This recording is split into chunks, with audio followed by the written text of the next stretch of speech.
tanto en el mundo como la ciberseguridad, Big Data, inteligencia artificial, a veces igual se nos identifica más con a gente del mundo, profesionales del mundo de informática, porque también el Teleco que hacemos por formación y por la tecnología que se utiliza, pues también tenemos nuestro lugar, ¿no? Al final, está muy claro que el objeto de la tecnología, de todas estas cosas que estudiamos durante la carrera y luego aplicamos, es enfocarlas hacia el bien de la sociedad y de la economía, ¿no? O sea, no solamente construir móviles o montar cables porque sí, o poner puntos de acceso wifi porque sí, o desarrollar software porque sí, sino buscar el objetivo. Entonces, claramente, el tema de la inteligencia artificial pues es un tema que es apasionante. Llevamos hablándolo, bueno, pues años, pero cada vez empezamos a ver casos concretos pues mucho más cercanos y más cercanos a nuestra realidad, ¿no? Ya no hablamos de grandes charlas de gurús, que también las hay, sino de aplicaciones muy reales.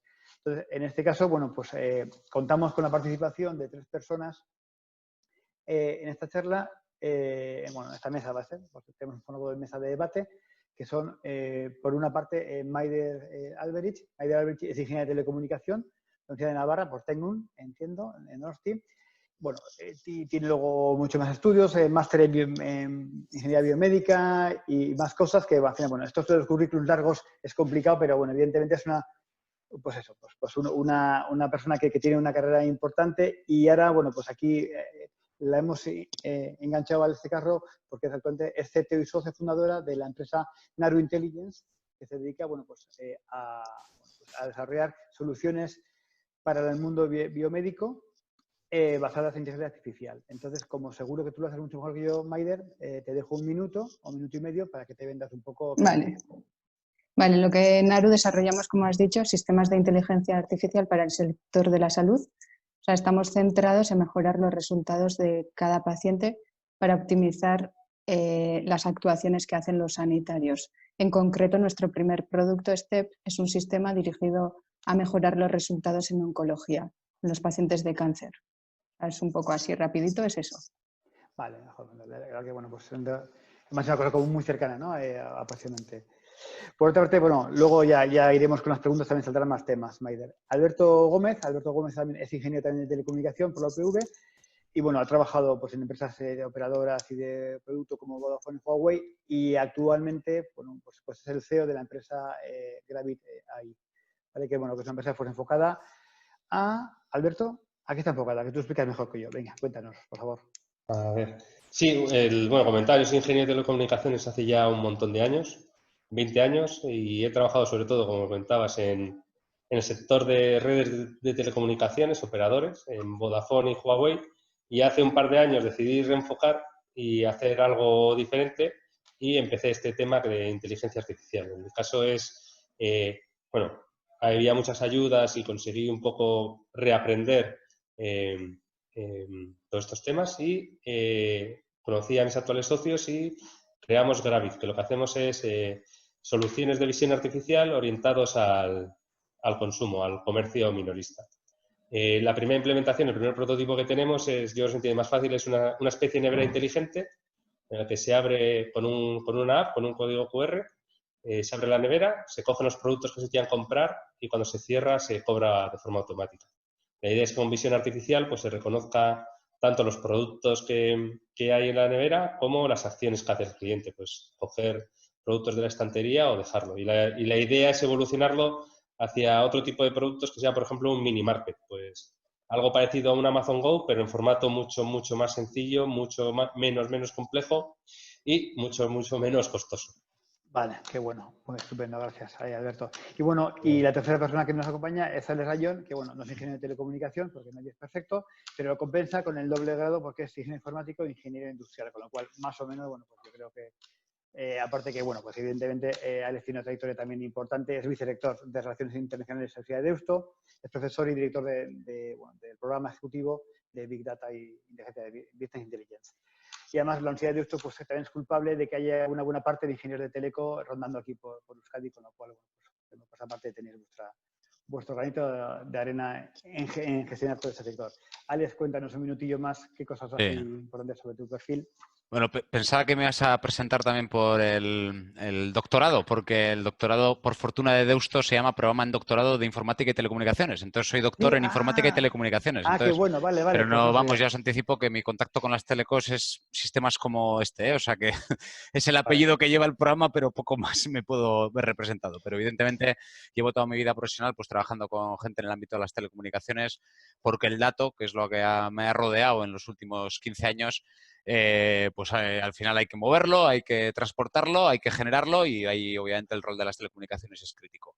Actualmente nos dedicamos fundamentalmente a formar a la gente, evidentemente, y ahí, bueno, pues por fortuna hemos contado siempre con muchos ingenieros e ingenieras en telecomunicaciones que son un perfil tremendamente interesante. Así que de manera muy resumida, Álvaro, esa es mi vida. Perfecto.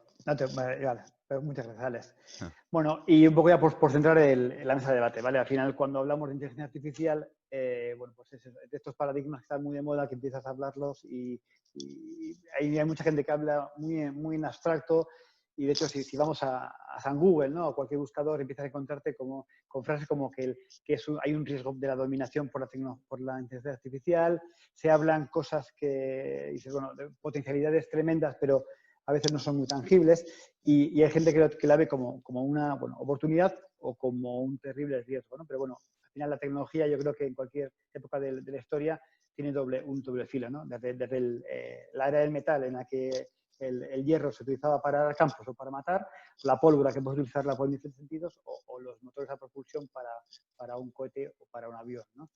Y está claro. Pero cuando empiezas a buscar un poco sobre el tema de la inteligencia artificial y cuando empiezas a leer sobre el tema, la verdad que el campo yo creo que es muy diferente a otros cambios culturales o tecnológicos que ha habido, ¿no? Por esa parte que tiene también de impacto social, ¿no?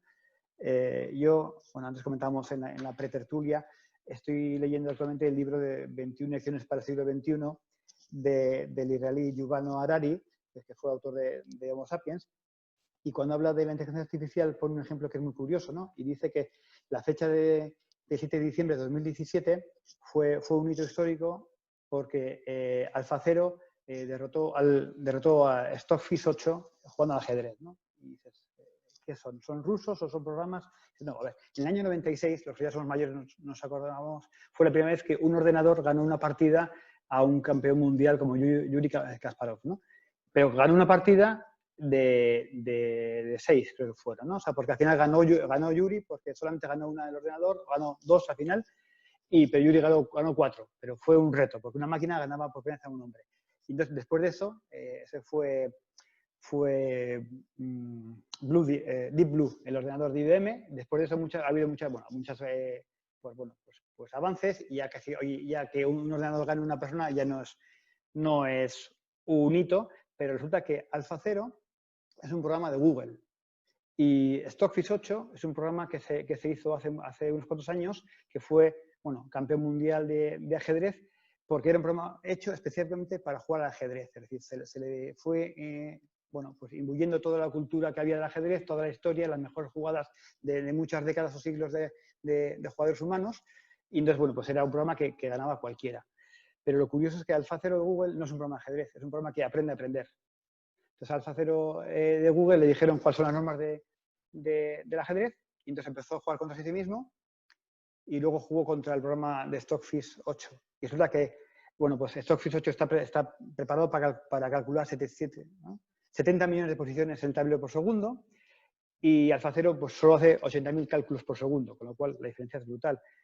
Y AlphaZero nadie había enseñado a mejorar el ajedrez. Total, que se enfrentaron y en 100 partidas, AlphaZero ganó 28 partidas y quedaron en tablas en 72. Es decir, no perdió ninguna. Y lo curioso de todo esto es que AlphaZero había aprendido a jugar ajedrez contra sí mismo y preparar su partida contra Stockfish en 4 horas. Cuando Stockfish llevaba pues décadas de ir añadiendo reglas y normas de cómo mejorar las partidas. Y una cosa muy curiosa fue que cuando analizaron las jugadas que había hecho AlphaZero, había jugadas que no eran normales, es decir, que no son las jugadas, las estrategias de humanos, con lo cual se planteaba si había habido creatividad en esas jugadas. Y de hecho, hoy en día, cuando hay partidas entre humanos, comentan que los jueces están analizando si son raras, porque entonces piensan que hay ordenadores por detrás creando esas partidas. Y yo la verdad es que no sé jugar al ajedrez, con lo cual no sé entrar en más detalles, pero el ejemplo me hace muy curioso, ¿no? Cómo hemos conseguido que alguien aprenda a algo, a lo que sea, más rápidamente que enseñándole nuestras reglas de humanos de décadas. Y eso es potencialmente brutal, también da un poquitín de miedo. ¿Vale? Entonces, con esto, con este escaparate, yo creo que está tan curioso, quería arrancar pues esa mesa de debate, ¿no? Y ya pues un poco pues empezamos a lanzar pues preguntas.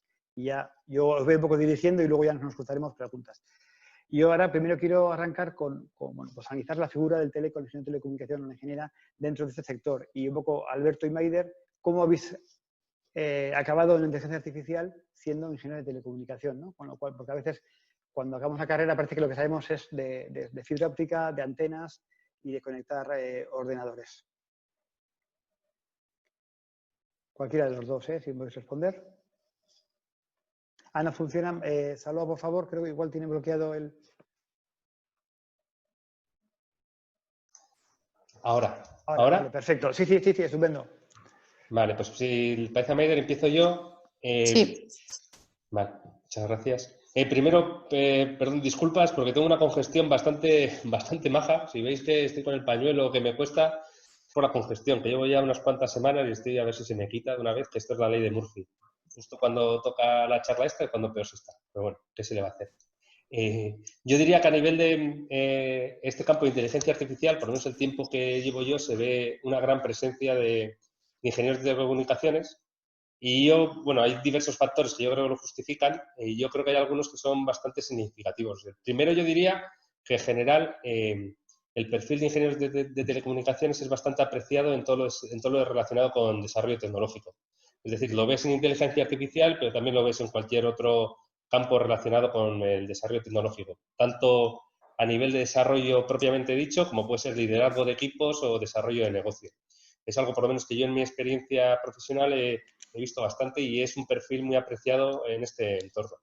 Y después, a nivel de inteligencia artificial, yo creo que hay varios factores que tienen bastante importancia y en el que los ingenieros de telecom yo creo que tenemos altas capacidades en general. Por supuesto de todo, pero en general yo creo que estamos bastante preparados. El primero, comentaba antes Alex, es el tema del dato. En inteligencia artificial es fundamental los datos estructurados, cómo gestionarlos, cómo generarlos y después, sobre todo, cómo sacar conclusiones de ellos. Y yo creo que estamos preparados por la carrera a ser bastante estructurados a la hora de gestionar la información y esto es una ventaja a la hora de enfocar los problemas que nos plantea la inteligencia artificial. Y después yo creo que hay otro factor que es muy importante y es que el desarrollo de inteligencia artificial es algo continuo. O sea, hay, por ejemplo, áreas como son el procesamiento del lenguaje natural o visión artificial mismamente, en lo que yo tengo algo más de experiencia, donde un día puedes estar leyendo un paper o un artículo y cuando lo acabas de leer ya tienes una actualización del mismo. Hay un desarrollo que es tremendo y que yo personalmente no haya visto en otros campos. Y en este área, con este desarrollo tan continuo, es muy importante la capacidad de aprendizaje que yo creo que tenemos que a través de la carrera, pero tan importante como la capacidad de aprendizaje es la capacidad de distinguir entre todo lo que se desarrolla, qué es interesante, qué es útil, qué tenemos que desarrollar nosotros y qué podemos aplicar a nuestro negocio. Y esa capacidad de síntesis que yo creo que también tenemos, que nos da el haber estudiado esta carrera, yo creo que es bastante importante en este área. Vale, gracias, Alberto. Maider. Ha dicho casi todo, o sea, al final yo creo que técnicamente, o sea, los conocimientos de matemática y programación, o sea, los adquieres durante la carrera, pero yo creo que lo más importante es esa capacidad de aprender y de resolver los problemas. O sea, yo creo que esa creatividad que nos aporta la carrera es lo que nos hace un poco diferentes en algunos aspectos con respecto o sea, para definir la carrera en sí. O sea, yo creo que ese es nuestro punto fuerte. Para mí, por lo menos, personalmente, lo que me llevo es el estar aprendiendo todo el rato, que la carrera misma te hacía estar todo el rato aprendiendo diferentes cosas y la capacidad de resolver problemas de manera creativa, sencilla, buscar soluciones. Eso eso aplicado a la inteligencia artificial yo creo que es la parte clave de los telecos. Todo lo demás ya lo ha dicho Alberto. Perfecto. Alex, una pregunta para ti. ¿Cuáles son las aplicaciones hacia la inteligencia artificial y beneficios ahora que vemos más cercanos? ¿Vale? Y cuando hablo de aplicaciones, bueno, aquí tenemos algún caso de medicina, tenemos algún caso, hablaba de Alberto, del mundo de las compras, del shopping, pero o sea, a nivel social, a nivel otros campos, ¿tú cómo lo ves? Que tienes una visión un poco más amplia del mercado. Bueno, a ver, yo suelo responder siempre a esa pregunta desde una mirada muy, muy económica. Hay dos principales familias de aplicaciones. Una es la eficiencia operativa, es decir, hacer más eficiente el uso de los recursos. En el campo sanitario, pues el caso de Maider es un ejemplo muy, muy interesante precisamente por ello, porque al final a los recursos finitos, pues cuanto menos tenga que gastar, mejor para todo y encima el resultado es mejor. Por lo tanto, esa eficiencia me parece muy buena. Y la segunda es un mayor ingreso, digamos, ¿no? Y ahí es donde hay otra grandísima familia que es bueno, pues sistemas que facilitan la compra, como el interesante proyecto que nos ha explicado anteriormente Alberto, como cualquiera que le haga al cliente tener la sensación de que tiene que comprar algo más. Léase, por ejemplo, los sistemas de recomendación, que ahí es donde está puesta esta gran economía que pues, empezó quizás Amazon con ella, pero hoy en día la tenemos hasta en Bilbao con muchas startups que están naciendo alrededor de decirle a cada cliente aquello que tiene que comprar. Eso es pura inteligencia artificial porque son sistemas que se dedican a estar aprendiendo de las preferencias de consumo, de las preferencias de compra, o incluso de los hábitos que tiene una determinada persona. Por lo tanto, como digo, lo resumiría en eso, eficiencia operativa y eficiencia financiera, y luego segundo, lo resumiría en adelantarnos a algo que ni siquiera un cliente conoce. Y eso tiene aplicación pues, en consumo, tiene aplicación en deporte, que estos días hemos hecho algunas jornadas alrededor de todo ello, tiene aplicación en educación, imaginémonos el día que le podamos decir a un estudiante que empieza primero de carrera cuál es el itinerario de asignaturas que debe elegir más acorde a su perfil, y tiene aplicación pues, en consumo, en marketing, etcétera, etcétera. Así que yo bueno, voy poniendo un poco ejemplos para que se vea la transversalidad que tiene el dato. Sí, es curioso. Sí, por ejemplo, porque en el área de la industria, Alberto, que vosotros aquí estáis enfocados un poco por la parte de consumo, ¿qué oportunidades veis? ¿No? O sea, nos has hablado de esa aplicación que tenéis, el tema de compra, una compra pues más autónoma, ¿no? Un sistema que le ayude al usuario, bueno, tanto al usuario como al dueño de la cadena de la tienda, pues porque facilita los procesos de compra. ¿Qué más oportunidades veis vosotros en el mundo de la industria, por ejemplo, Alberto? En industria en general, bueno, por hablar de industria en general, vemos que hay una evolución, sobre todo desde hace ya varios años. Yo creo que es una tendencia con el tema este de la industria 4.0, ¿no? Que es el modelo que se está intentando implementar en los procesos de fabricación, pues utilizando diferentes tecnologías avanzadas pues para hacer más eficientes y eficaces todo lo relacionado con la industria. Y dentro de este movimiento que existe o esta tendencia es muy importante y fundamental el despliegue de sensores, de sensórica, que generan un montón de información que posteriormente es procesado por la inteligencia artificial. Y en este caso, pues hay un montón de aplicaciones que se están viendo con el despliegue, lo que comentaba, lo que se llama ahora o desde hace ya varios años el IoT, ¿no? El Internet of Things, que al final lo que hace es genera un montón de información que necesita de alguna forma analizarla y donde la inteligencia artificial tiene una parte fundamental. También dentro de este mundillo del Internet of Things tiene mucha importancia algo que es fundamental dentro de las telecomunicaciones, que son las redes.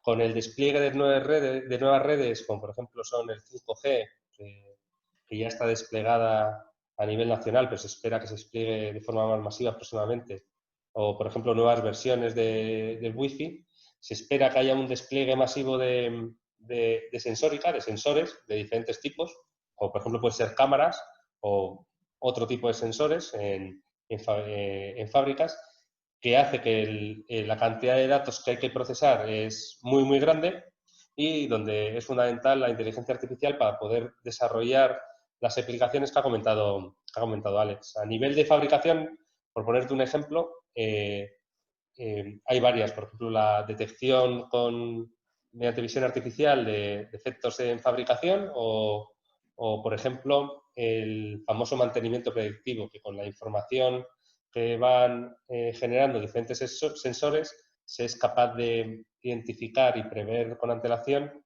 posibles problemas en las máquinas. A nivel de, por cambiar un poco de sector y a nivel de comercio minorista, que es en el que nosotros estamos más centrados, hay diferentes herramientas que están desplegando ahora. La más llamativa yo creo que es la de Amazon Go, que es, no sé si la conocéis, es bastante conocida, en la que alguien entra en un supermercado, directamente coge los productos que quieres comprar y al salir se te cobran, que es lo que intentamos hacer nosotros en un entorno más reducido, pero hay muchas aplicaciones más, como pueden ser las relacionadas con detección de robos, por ejemplo. Hoy ha salido una noticia de Mercadona, no sé si la habéis visto, con tema de detección de caras, que es otro tema muy a tener en cuenta dentro de la inteligencia artificial, que es el tema de los datos y cómo se tratan de forma diferente según el entorno, país o cultura. Pero, por ejemplo, es otro ejemplo de aplicación. Hay muchas aplicaciones, por ejemplo, a nivel de logística. El tema de robótica también está sufriendo se está viendo un incremento bastante grande relacionado con la autonomía, inteligencia artificial y demás. Y algo que también veremos próximamente cada vez de forma más común es el tema de los coches autónomos, ¿no? Tesla y el resto de fabricantes está poniendo un foco muy grande en la autonomía de, bueno, los nuevos modelos de movilidad. Bueno, sí, sí. Maider, ¿tú cómo lo ves eso dentro del sector de la salud o del mundo biomédico? Al final, bueno, en el sector de la salud hay muchos datos y bueno, o sea, la bioingeniería tiene al final muchos patas, o sea, muy diferentes. Y esto es porque se están generando muchos datos que hasta ahora, por ejemplo, no se han analizado. Esto es, o sea, por ejemplo, tenemos historias clínicas electrónicas que son todo texto libre y no se están procesando, pero ahí hay un montón de información que no se utiliza para los siguientes pacientes que vienen. Y, por ejemplo, en ese sentido, pues pongo un ejemplo. IOMED es una startup que está en Barcelona. Lo que hace es, para la industria farma, cuando quiere un ensayo clínico, buscar perfiles, es muy difícil buscar pacientes concretos para ese ensayo clínico. Pues lo que hacen estos es, con procesamiento de lenguaje natural, analizan un montón de historias clínicas y de ahí sacan pacientes posibles que puedan entrar en ese ensayo. Entonces el clínico no tiene que pasar tanto tiempo mirando uno a uno las historias para aplicar. Ese es un ejemplo. Luego, por ejemplo, también tenemos fracasos y también los clínicos han sido un poco reacios a seguir con la inteligencia artificial. No sé si conoceréis el caso de IBM Watson en oncología, que lo que hizo es entrenar en unos hospitales muy concretos y lo que pasó es, al pasarlo a otros hospitales, la medicina no es una caja y todo el rato es lo mismo. Es decir, en este caso IBM Watson quería predecir qué tratamiento era mejor para ese paciente a través de bibliografía y a través de las historias clínicas electrónicas, pero aprendió en un entorno americano, donde los hospitales son privados, hay una aseguradora por detrás, no es un modelo que se traslada directamente a otros países. Y mismamente en Estados Unidos no suele cuadrar siempre, porque por un propio hospital puede ser innovador y puede dar unos tratamientos más innovadores, luego puede haber presupuesto y ese presupuesto puede permitir dar unos tratamientos u otros. Entonces, la selección que hacía IBM Watson, por ejemplo, hay casos en España que no funcionaban para nada. Y entonces han sido un poco... ha habido un momento que muchos médicos han estado un poco reacios a seguir con la inteligencia artificial, pero ahora con el COVID ya otra vez, bueno, ya llevan tiempo haciendo cosas, o sea, ya interesados también porque han ido a buscar otros problemas que se pueden solucionar con la inteligencia artificial y no a la predicción de cuál es el tratamiento, porque la casuística tiene muchas variables que son un poco más... hay demasiadas variables que no son predecibles y bueno, ahora por ejemplo con el COVID se están sacando mucho para el tema de de saber los recursos que hay en las plantas. Están algunas iniciativas para saber si hay camas libres, si hay que poner más camas. Para esos recursos, al final la pandemia el problema que tenía era que hubiese camas para todo el mundo también, hubiese recursos. Pues se están haciendo algoritmos para predecir cuándo va a haber picos para poder habilitar zonas de los hospitales.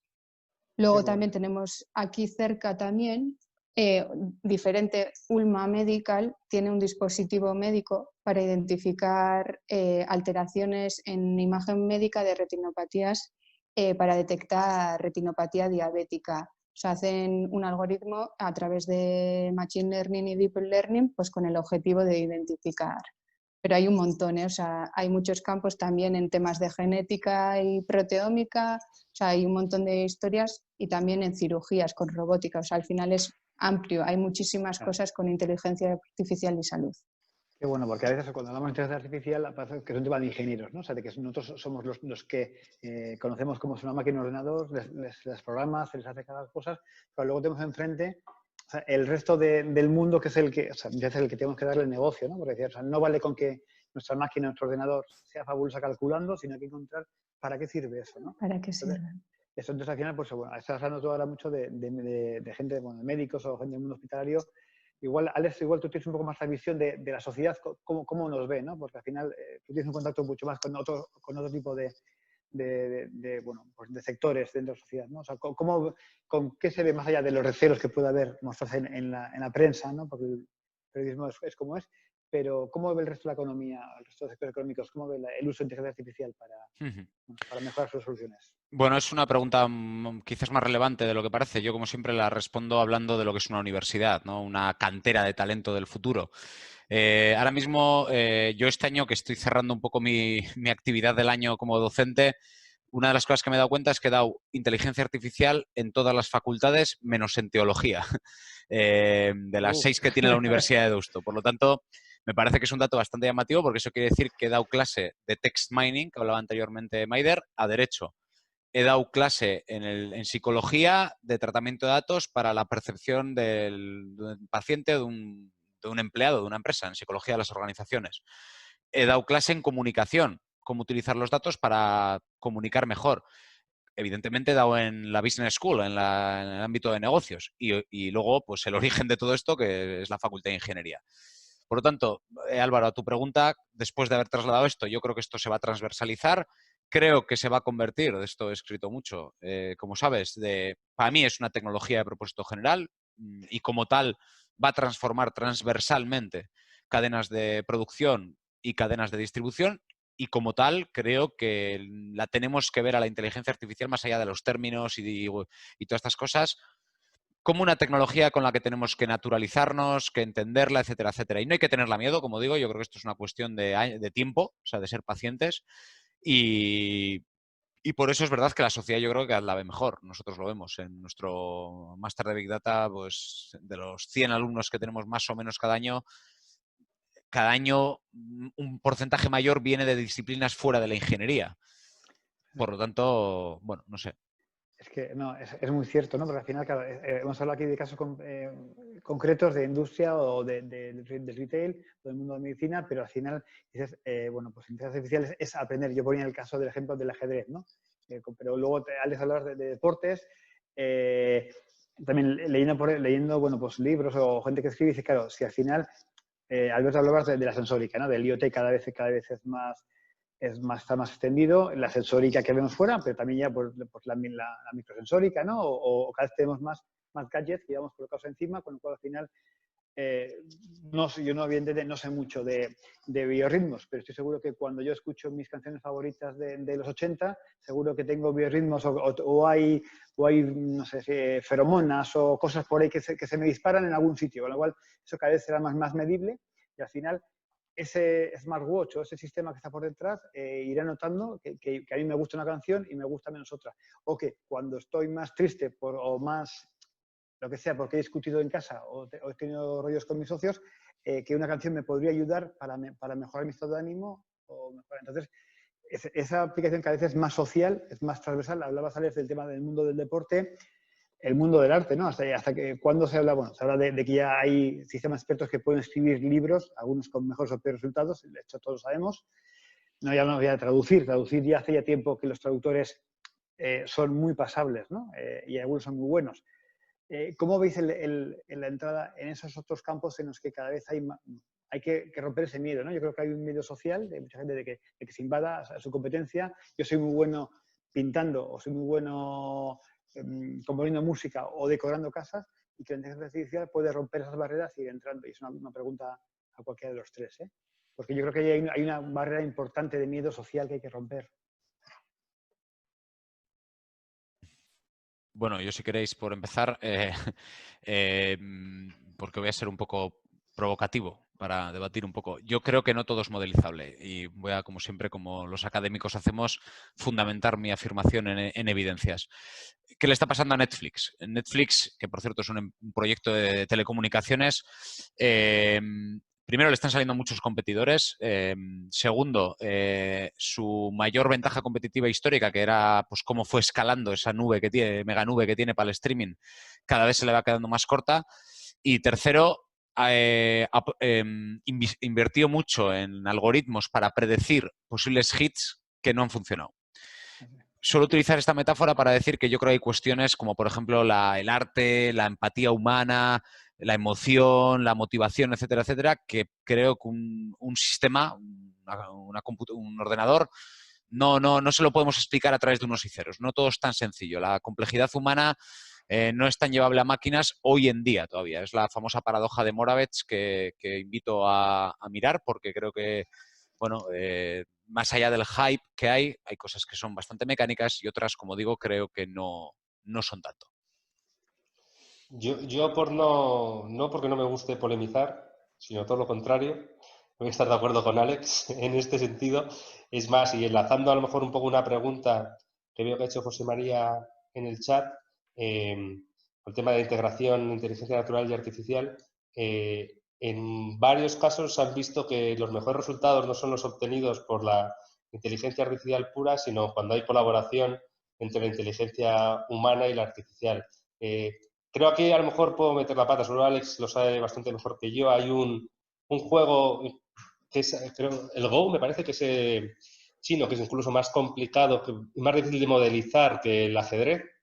Se pensaba que era muy difícil que una máquina ganase a un humano y hace unos años lo hizo. Creo que es incluso la máquina esta AlphaGo que has comentado antes, Álvaro. Le ganó y le ganó unas cuantas partidas y el humano no hubo nada que hacer. Le ganó bastante fácilmente. Pero después cuando se hizo pruebas y un humano utilizó los resultados y colaboraba con la máquina, veía que la máquina no había forma de ganarle, que era como se obtenían los mejores resultados, como ejemplo. Entonces, yo creo que está claro que, como dice Alex, hay muchos comportamientos que son muy difíciles de modelizar, por lo menos hasta ahora, a lo mejor en algún momento se rompe esa barrera, y actualmente en muchas aplicaciones la mejor forma de obtener resultados es la conjunción entre inteligencia natural y artificial. Y es más, yo creo que Netflix, creo que no, pero creo que HBO o hay uno de estos sistemas que está utilizando este modelo. Utiliza inteligencia artificial, pero revisado por humanos posteriormente para ofrecer recomendaciones. Ya lo siento, Alex, por no polemizar, que me gusta bastante. Pues yo estoy totalmente de acuerdo con vosotros. O sea, al final es un... Sí, sí. Bueno, al final es una mezcla. Hay aspectos que no se pueden todavía, al menos, modelizar. O sea, son factores que están fuera de poder programar en un 1 y 0. O sea, al final no es tan sencillo. Y a día de hoy, por lo menos, hay cosas que no. Bueno, yo quería polemizar, ¿vale? Porque, o sea, habéis hablado de un todavía, ¿no? O sea, y además, y lo creo personalmente, o sea, evidentemente las personas, tenemos muchos aspectos en los que creo que todavía no son modelizables, es decir, ¿no? Porque al final, cuando, evidentemente, lo más maravilloso de este mundo es cuando tienes un hijo y le vas viendo crecer, de cuando nace, que es una cosa inerte, no, porque berrea mucho y se mueve y hace cacas, pero que no tiene una lógica de comportamiento. Y joder, cuando vas viendo como con los meses, ¿no? Cuando tú te acercas, te reconoce a la macho boraita y tal, te sonríe, en función de tus gestos va aprendiendo. Esos son comportamientos y son muy complejos, ya hablamos de muchos años, pero que son más o menos modelizables, ¿no? Es como lo de el caso del coche autónomo, la pelea esta de cuándo se implantará o no. Yo estoy convencido de que en una rotonda un coche autónomo va a funcionar mejor que un humano, seguro. Porque en una rotonda tú llegas, paras, vienes, ves el coche que viene por la izquierda, haces un cálculo más o menos aproximado de a qué velocidad viene, depende de tus prisas en la cabeza, dices, venga, ¿puedo acelerar o no? Y esos son cálculos que al final me podré equivocar, pero un ordenador tendrá mucho más datos y va a ser más rápido de poder hacerlo. Otra cosa es el tema ético, el tema ético legal, que ahí también hay un campo de responsabilidades muy importante, ¿no? Dices que al final, dices, bueno, el coche autónomo, dices, si alguien se cruza y yo voy bien y él se ha cruzado indebidamente, yo tengo, o sea, y tengo el riesgo de que yo me choque y yo me muera como conductor, freno a malas para no pillarle a él, o si lo ha hecho mal, le puedo pillar porque la culpa es suya y yo no tengo por qué morirme por chocarme. Pero si es un niño de 5 años, prefiero jugármela. Ahí hay un montón de campos, pero yo creo que eso, la tecnología todavía ahí tiene mucho que evolucionar y va a ir llegando, ¿no? ¿No creéis que vemos los cambios que ha habido en 10 años, pero los cambios que va a haber aquí a 20 años a estas velocidades de transformación? ¿Nos da de pensar en ese sentido, Alex?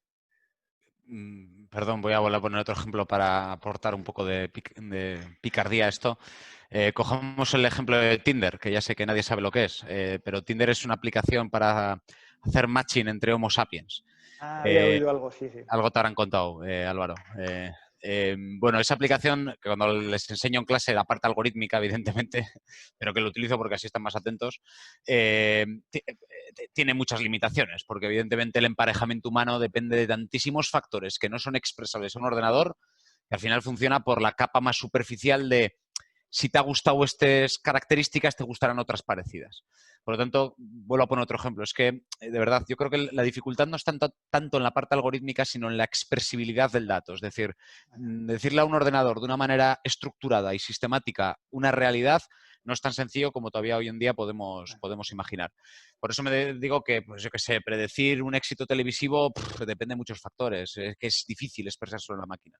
Yo me refiero un poco a eso y suelo utilizar la metáfora de Tinder yo creo que, yo estoy contigo, Álvaro, o sea, yo creo que hay cosas que, bueno, pues vamos a seguir viendo evolución, pero bueno, me gusta poner esto como para bajar un poco el hype de este aparente determinismo tecnológico, ¿no? De que nos van a dominar las máquinas. Bueno, eso es ahora mismo bastante cuestionable, por lo menos. Sí, yo además creo, enlazando con lo que dice Alex, y con una noticia que he visto hoy que me ha sorprendido bastante, que es que la mente humana desconocemos todavía mucho cómo funciona y comparar lo que podemos hacer con, voy a llamar algoritmos, que no son algoritmos, con modelos de inteligencia artificial, con lo que es el cerebro humano, todavía está muy lejos y, bueno, Maide sabrá mucho más, que está metido en todos estos temas de medicina, está muy, muy lejos. Hoy leía una noticia de un modelo, ha sacado un modelo súper potente, creo que era Google, de texto, de procesamiento de lenguaje natural, 6 billones de parámetros tiene el modelo, que es un modelo pues gigantesco. Y comparado con el ser humano, decían, lo poco que sabemos de cómo funcionan los modelos de aprendizaje en el ser humano, nosotros tenemos 30.000 piezas de ADN. Y con 30.000 piezas de ADN, un pequeño bebé es capaz de aprender mucho más rápido y de forma mucho más eficiente y eficaz que lo que hacen estas máquinas que, ya os digo, tienen 6 billones de parámetros. Entonces, todavía desconocemos, yo creo, mucho, lo digo ya también desde el desconocimiento, siendo sincero, desconocemos mucho del cerebro humano como para ser capaces de hacer analogías entre lo que podemos hacer nosotros con nuestro pequeño cerebrito a lo que podemos hacer con una gran máquina. ¿Por alusiones, Maider? Sí, en ese sentido, o sea, al final es que estaba quitando el micrófono. Sí, a ver, la medicina hemos avanzado mucho, pero nos queda muchísimo por saber y en concreto el cerebro es un mundo pues que bueno, que se va avanzando conociendo ciertas cosas, pero lo que se avanza con algunos aprendiendo sobre alguna tipología de paciente no se acaba aprendiendo o sea, no se sabe exactamente que todo el mundo vamos a responder así. De hecho, no es así y de hecho por eso hay cada vez más ensayos, no solo para ensayos sobre un fármaco, sino después en todos los aspectos, pues por qué funcionan las cosas con pacientes del mundo real que se llaman así, porque no conocemos cómo afectan las cosas, porque no nos conocemos, o sea, no conocemos nuestro cuerpo el cerebro y todo lo demás, porque por ejemplo el ADN, hasta ahora se estudiaba solo el ADN que heredamos de nuestros padres, que es súper pequeño, no llega ni a un 2%. Todo lo demás es ADN basura. Ahora se ha visto que interactúa con todo lo demás, que es el mecanismo que hace que funcionen las cosas, y entonces ahora estamos estudiando eso. Entonces, no sabemos cómo funciona nuestro cuerpo. O sea, todavía nos falta. Hemos avanzado, sí, sabemos mucho más, pero nos falta. Es curioso, ¿no? Eso que estás hablando, Maider, o sea, y ese es apasionante, o sea, tremendo y apasionante, ¿no? Porque estás hablando del ADN, de qué es lo que nos viene de verdad de nuestros padres o qué es basura, como decimos. Claro, ahí hay un componente ético brutal, ¿no? Que al final, si hablamos de que el Go se puede modelizar, o el MUS, según ha habido aquí un debate paralelo en el chat sobre si se puede modelizar o no, parece que sí que es modelizable, pero claro, la ética es modelizable. Es decir, cuando decido ser bueno o ser medio bueno y medio egoísta o ser malo, muy egoísta, eso también es parametrizable en la inteligencia artificial. O sea, habrá máquinas un día, habrá sistemas, máquinas no, habrá máquinas no tiene sentido, sistemas, ¿no? Hoy en día todos somos sistemas. Habrá un sistema que pueda ser ético y habrá un riesgo de que el sistema deje de ser ético porque aprenda que no siendo ético es más productivo o gana. ¿Cómo lo veis? O sea, esa barrera del paso.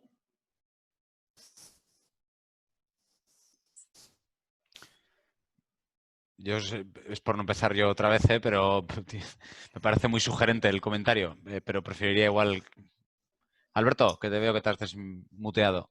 Sí, yo creo que es un tema muy interesante y es más, yo creo que es uno de los grandes debates que existen actualmente en torno a la inteligencia artificial y es donde hay una gran cantidad de iniciativas, por ejemplo, a nivel europeo. Yo el tema que veo con el tema de la ética es que me parece muy difícil de cuantificar, porque además creo que es un tema muy cultural.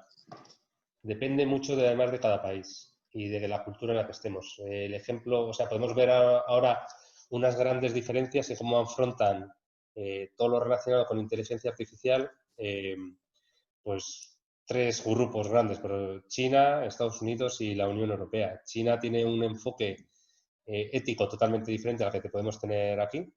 Todo el tema de protección de datos y, por ejemplo, imágenes lo tienen mucho más asumido de forma cultural como que no es un problema, y aquí en Europa estamos mucho más concienciados que todo el tema relacionado con la gestión de nuestra información, la privacidad, es algo privado y que nosotros tenemos que ser el dueño de ellos. Y después Estados Unidos, que da la impresión que está en una tierra intermedia. Favorece un estilo más liberal, pero a lo mejor con algún freno mayor de lo que tienen en China. Yo por eso pienso que todo el tema, yo pienso que a nivel ético se tiene que regular, es uno de los grandes problemas que tenemos. Lo que has comentado de los coches, está claro que hay que definir unas reglas generales. Unas reglas generales igual que se define con el resto de tecnologías, como puede ser ciberseguridad y demás. Es cierto que a lo mejor es algo más complejo, pero hace falta definirlo, y es muy importante que las reglas y normas que se definan sean acordes a la propia cultura del entorno. Solamente las reglas que vamos a tener aquí no van a ser las mismas que existen en China. Eso está, yo no lo tengo más claro que el agua. Afortunadamente tengo bastante experiencia trabajando en ese entorno con chinos, debido a mi experiencia previa en una empresa durante bastantes años, y está claro que existe diferencias significativas en la forma de afrontar los diferentes problemas.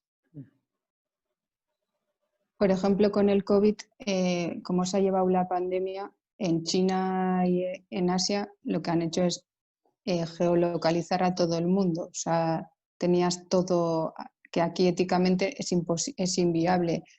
De hecho, ha habido en Europa problemas porque ha habido aplicaciones que estaban saliendo al mercado que estaban no estaban cumpliendo con la LOPD porque estaban haciendo geolocalización sin el permiso.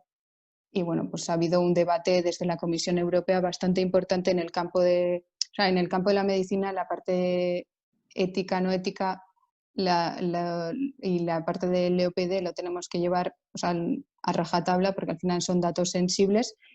Sí. Y bueno, pues se ha visto, o o sea, justo ahora con el COVID hemos tenido bastante, o sea, en general ha habido una polémica porque aunque estemos en Europa, ha habido casos también como han replicado lo que estaban haciendo en China y ha habido pues, casos que la Comisión Europea se ha puesto un poco, o sea, a la defensiva porque no se estaba cumpliendo con lo que se tenía que hacer. Y al final, pues como habéis dicho, pues como has dicho Alberto, China tiene una ética que es la que ellos consideran, y Estados Unidos también, como por ejemplo con los datos. Yo hablo desde mi punto de vista, o sea, de lo que yo sé, en el campo sanitario, por ejemplo, son privados. Aquí es del paciente, pero ahí son de la aseguradora, hacen lo que quieren con tus datos. O sea, al final es un poco, depende de dónde estás, la ética es completamente, o sea, culturalmente tenemos diferente y tenemos unas reglas diferentes que entonces modelizar también, yo creo que si lo llevamos a un extremo de si va a haber máquinas o sistemas para modelizar la parte ética no ética, o sea, si pueden hacer, es como ahora mismo la cuestión de IBM Watson, que yo creo que no se va, o sea, no se podría trasladar tampoco, porque cada uno tenemos unas leyes diferentes en este aspecto.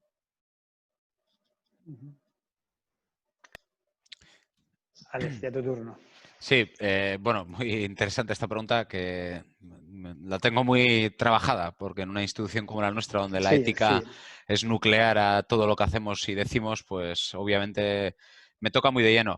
A ver, yo creo que con este tema, creo que es un falso dilema el que tenemos ahora mismo, porque creo que va a acabar ocurriendo lo que yo suelo resumir en un ministerio de inteligencia artificial. ¿Por qué tenemos un ministerio de sanidad? Ahora tenemos incluso un ministerio de consumo, por fortuna regulando cuestiones que llevábamos años queriendo que se regulasen. ¿Por qué tenemos un ministerio de educación? Tenemos un ministerio de sanidad y no tenemos un ministerio de inteligencia artificial. ¿Qué trato de decir? Creo que hay determinadas cuestiones que no hay que dejar sin un proceso regulatorio previo, como dicen mis queridos amigos y amigas del derecho. Es decir, ¿por qué se puede sacar una aplicación que monitoriza a un ser humano y confiamos en la bondad de una empresa y no hay un ministerio que no permite eso? ¿Por qué es tan fácil sacar una aplicación que se sube a una App Store y se puede descargar en 3 minutos? Y en cambio, para sacar un fármaco o para sacar un alimento al mercado hay unos procesos regulatorios salvajes. Eso es lo que llamo yo y resumo con la metáfora o la metonimia del Ministerio de Inteligencia Artificial, que básicamente trato de decir con ello que no creo que dentro de 25 o 30 años esto exista. Y veo que ahí Chema está poniendo mientras hablo el siguiente concepto que voy a decir, que esto es como los paraísos fiscales. O sea, esto sí, puedo decir aquel discurso de que hay que regular a las grandes fortunas, pero si el vecino de enfrente lo tiene diferente, pues Andorra y Gibraltar, pues es el motivo por el que en España llevar dinero por ahí es tan fácil. Pues aquí lo mismo, ¿no? Efectivamente, esto yo tengo mucho escrito del Pacto Mundial por la Inteligencia Artificial, porque sin eso no podemos hacer nada. También me consta, porque hemos hecho cosas también con consultas que nos ha hecho Naciones Unidas, que, bueno, se están avanzando cosas por ahí. Sí, eso es una noticia con cierta esperanza, ¿no? Porque al final... Una pregunta para Alex, ya que se puede hacer preguntas.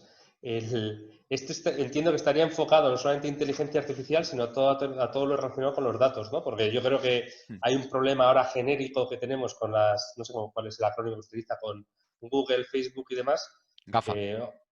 que tiene una cantidad de datos e información privada de las gentes, no directamente relacionada con inteligencia artificial, pero que tiene el mismo dilema ético, sobre todo transfronterizo, que podemos tener con la inteligencia artificial, ¿no? Entiendo que se engloba también ahí, ¿no? Sí, sí. Bueno, es que efectivamente estaba apelando más a la parte algorítmica, pero ¿qué pasa con los datos? O sea, dentro de también 10, 15 años no creo que los datos estén en poder de empresas. Creo que existirán una cosa que suelo llamar cámaras de compensación, donde cualquier empresa que genere datos las tiene que dejar en esa cámara y cualquier empresa que quiera usar esos datos tiene que ir a esa cámara a recogerlos. Algo así como, bueno, pues cualquier banco de datos que haya en campos como el que bien conoce Maider de la salud, ¿no? Pues que algún día esté todo eso centralizado. Yo creo que esos procesos, Alberto, bueno, en Estados Unidos el propio Tim Cook, el dueño de Apple, que también tiene sentido que sea Apple la que lo pida y no Google, Sí. está empujando un poco por ahí las cosas. Porque claro, sus 2, 3 máximos competidores, que son los otros 3 acrónimos que has citado, sí que fundamentan todo su valor en los datos. Apple, bueno, pues vende chismes Y bueno, dice, espera, que yo cedo mis datos, ya, pero tú, No los tienes, sí. tú no los tienes. Yo me interesa que lo diga Facebook. Ya. ¿Pero tú crees que es algo, es un deseo o qué crees que es que se conseguiría implementar? Porque ya a mí también me gustaría que fuese así. Veo dificultad, sobre todo por parte, evidentemente, de los Estados Unidos, a conseguir, bueno, por una parte de Estados Unidos y por otra parte en China, que ya están centralizados por su parte, pero en Estados Unidos permitir que estas empresas como Google, Facebook y demás sean capaces de cederlos. No sé si Sí. A sea ver, sencillo. no lo veo sencillo, pero no es tanto una conversación tecnológica, sino es una Sí. conversación de voluntad política y de complicidades. A mí también me Mm, cuesta ver lo que sea los Estados Unidos la que lo impulsen cuando los dos partidos fundamentales viven de donaciones millonarias de estas empresas. sí, No sí, lo sí. veo. Por eso los pongo, pero bueno, casi más conceptualmente. Sí, Mm. y un poco cuando hablabais de este ministerio mundial que nos apuntaba Chema, ¿no? Por ahí, ¿no? O sea, que tiene que haber un gran orden mundial que marque unas reglas, ¿no? O que compense. Quizás ahora que estamos viendo, o sea, uno de los riesgos parece que es un poco la decadencia, alguna forma del poderío de Estados Unidos como país dominante en nuestras últimas décadas, ¿no? En su época fue Grecia, Roma, España también en su época. Y ahora parece como que China está un poco tomando ese poder, ¿no? O sea, en este momento en el que puede haber un cambio de agente, puede haber más o no, o va a ser el... Porque ahora hemos visto cómo ha funcionado la OMS, ¿no? Cuando alguien decía ayer a cuenta del tema de la compra de este medicamento por parte de Estados Unidos, decía, pero, ¿y no hay un organismo que controle esto? Sí, había uno, pero como estaba pagado por este país ha dejado de pagarlo, con lo cual este organismo deja de tener capacidad. ¿Veis que hay posibilidades de que eso sea real? O sea, de que haya un agente supranacional que coordine. Es un deseo, desde luego, es un deseo bien intencionado de todos.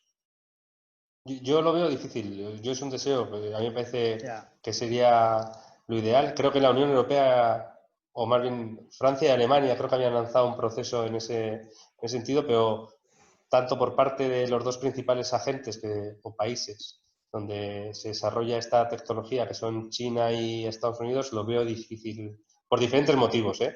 Al final sí que da la sensación que nos movemos hacia un duopolio, en el sentido de con una barrera clara entre las soluciones que existen entre el mundo occidental, por llamarlo así, y el chino, y me parece difícil tanto por parte de China, por las peculiaridades que tiene, y Estados Unidos también por las que tiene, que se consiga tener ese tipo de modelo. Ojalá, ojalá. Personalmente esto Alex sepa mucho más, que ha estado involucrado. Yo lo digo más desde fuera. Seguramente él tenga mucha más información, que esté involucrado en esos procesos. Bueno, el mundo va a ser multilateral. Veo esos pactos, pues casi la conversación la podemos llevar también al tema comercial o el tema de las telecomunicaciones. Ya estamos viendo Sí. ahí más Huawei versus tal. O sea, no sé. Yo creo que va a ser difícil porque el mundo que viene va a ser multipolar. O sea, y lo que hemos estudiado en los últimos 50, 60 años de que nos decían Estados Unidos, bueno, yo creo que va a ser mucho más complejo. Así que creo que los datos, la inteligencia artificial también se va a ver afectada como otra tecnología más. Al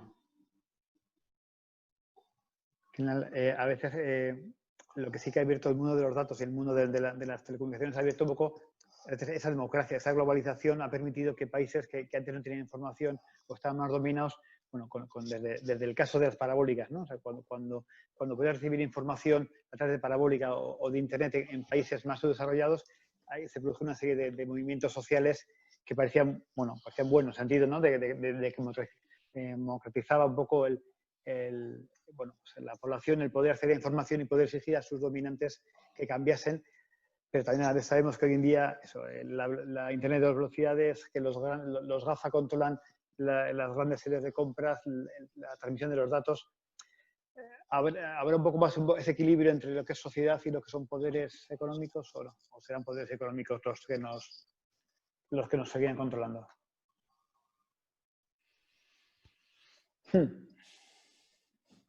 Yo veo cada vez más preponderancia en los poderes económicos, sobre todo en estas grandes empresas que gestionan los datos y multinacionales. El ejemplo más claro, yo creo, tenemos con el tema de los impuestos, ¿no? Que hace nada parece que se han echado para atrás el tema de la opción de que estas grandes empresas tecnológicas paguen impuestos, en este caso en Europa, y al final a lo mejor países grandes tipo España, Francia, Alemania tienen capacidad de y hacer algo, pero países más pequeños, incluso a nivel europeo, están bastante limitados a lo que digan estas empresas. Si en algún caso le dicen a Google en Polonia que no pueden gestionar las noticias que se publican allí, pues no lo hacen y ya está. Tienen más poder de coacción, yo creo, en algunos casos, estas grandes empresas que los que tienen países medianos o pequeños. Y yo creo que esto antes, hace años, no era tan claro. No tenían tanto poder General Electric, por hacer una analogía, o cualquier otro tipo de empresa. El poder que tienen el poder político que tienen estas empresas, las GAFA, es bastante superior a lo que tenían las grandes empresas antes. Muy bien. Bueno, perdóname un poco por ir cerrando. Bueno, hemos empezado un poco más tarde, son casi -20. Bueno, podría abrir preguntas al público, algunas que se han planteado ya las hemos hablado. También yo he comentado un poco el caso aquí por escrito, el caso de los vehículos, ¿no? El problema que surge ante la ética de qué hacer un coche o no, y él planteaba, bueno, pues que la última palabra debe tener la parte humana, la persona, que sea la que decida sobre la inteligencia artificial, ¿no? Pero eso, no sé si estos sistemas que vamos creando nos lo permitirán o no. Por volver un poco, acabando ya volver al entorno de la IA, no sé si tenéis algún caso de éxito, alguna idea que quisierais lanzar. Os digo a los tres, antes de cerrar esta mesa de debate, algo que se haya quedado en el tintero que crees que es ilustrativo para nuestros oyentes. Bueno, pues nuevamente por esto, que aprendamos mucha estadística. No olvidemos que la IA no es más que grandísimos volúmenes de datos entendidos por procesos estadísticos, por resumirlo mucho. Quiero decir con esto que, y lo digo como informático, no lo dejemos todo solo en manos de un ordenador. Aquí hay mucho procesamiento por detrás. Sí, yo también quiero decir algo así, porque al final entender bien los datos de entrada que se tienen para poder utilizar qué tipo de luego qué tipo de algoritmos se pueden aplicar. O sea, la máquina, meterles los datos y que corra el algoritmo, funciona, pero que tenga sentido, para eso hay que saber bien lo que estás metiendo y la estadística. Pues yo en este caso, al revés de lo que ha pasado antes con la primera pregunta, me ha robado el comentario Maider a mí, era lo mismo que iba a decir, es lo mismo de Alex, que es muy importante, yo creo que el tema cultural. No solamente vale con ver los resultados que nos da una máquina, donde nos da un análisis, sino ser capaz de entenderlo. Porque al final la principal barrera cultural y la barrera al cambio que existe en muchas empresas y en muchas personas. Ser capaz de asumir los resultados y el análisis que nos da las máquinas, ser capaz de entenderlo y saber sobre todo cómo aplicarlo. Al final es fundamental. Al final las máquinas nos dan un resultado, pero como no lo seamos capaces de interpretarlo, tampoco lo vamos a utilizar, y es una receta para el fracaso. Muy bien, pues nada, por no irnos de tiempo. A los tres, Maider, Alberto y Alex, muchísimas gracias por estar con nosotros. Creo que ha sido realmente muy interesante, porque salen ideas, bueno, pues que además nos afectan ya en el día a día, ¿no? No hablamos de historietas y elucubraciones mentales, ¿no? Sino cosas que tenemos ya muy, muy reales, ¿no? Como hablamos de los casos de Netflix o los casos de la medicina, que poco a poco pues, nos están afectando en nuestro día a día. Eso, por acabar con la idea de volver a poner en valor la función de profesionales como los ingenieros de telecomunicación dentro de este sector, tanto colaborando con otros profesionales para que se desarrolle, y porque además es una cosa que queramos o no queramos está aquí, o sea, con lo cual vamos a tener que trabajar sobre ello, y que más nos vale, bueno, y no hemos hablado del tema de geolocalización, no hemos hablado quería hablar también del tema de entre cómo se ve esto en España o fuera de España, ¿no? ¿Qué oportunidades habéis visto aquí de negocio? Pero que es un tema que aquí en Euskadi, como nos pongamos las pilas en promociones de este tipo de iniciativas, de empresas y demás, que lo harán otros por nosotros. Entonces, que tenemos que trabajarlo. Es una pena que cada vez tenemos menos profesionales trabajando en el mundo de la ingeniería y en el mundo de la ingeniería TIC.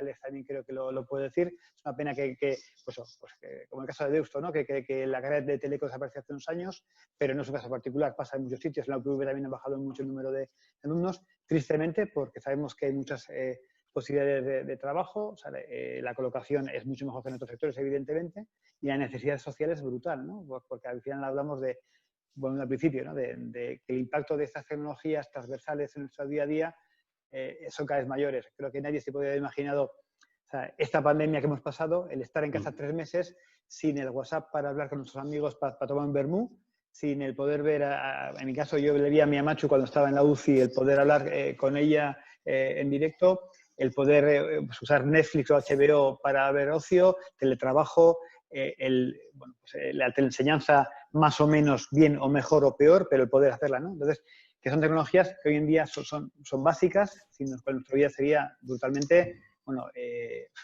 no se podría avanzar. Entonces, que es una pena que no haya más gente estudiando en estos sectores para trabajar aquí. Gracias a todos los asistentes. A ver, mira, John Barroco hace aquí un apunte que está, efectivamente, que también en el mundo FP que también hay poca gente que está entrando en ese sector y que es una pena, ¿no? Si no tenemos cantera de abajo, es complicado que seamos punteros. Y además enlazando esto, y perdón lo que decías, pero enlazando con un tema que también trabajamos muchos del colegio, que es el tema de la brecha de género, ¿no? Aquí tenemos afortunadamente a Maider, pero no siempre es fácil tristemente encontrar mujeres que sean especialistas en sectores, porque estamos hablando que es un sector mayoritariamente masculino y tristemente mayoritariamente masculino, pero que si no conseguimos que haya más niñas que se interesen por el mundo de la tecnología, no conseguirán entrar en sectores tan importantes, ser influyentes en sus empresas y esas empresas que sean influyentes en el mundo, ¿no? Con lo cual, al final, también es un hándicap que socialmente tiene hay una responsabilidad importante. Con lo cual, bueno, pues sigamos trabajando en esto. Gracias a todos y a los que nos habéis atendido, ¿vale? Venga. Muchas gracias. Muchas gracias. Muchas gracias. Hasta luego. Chao. Agur. Agur.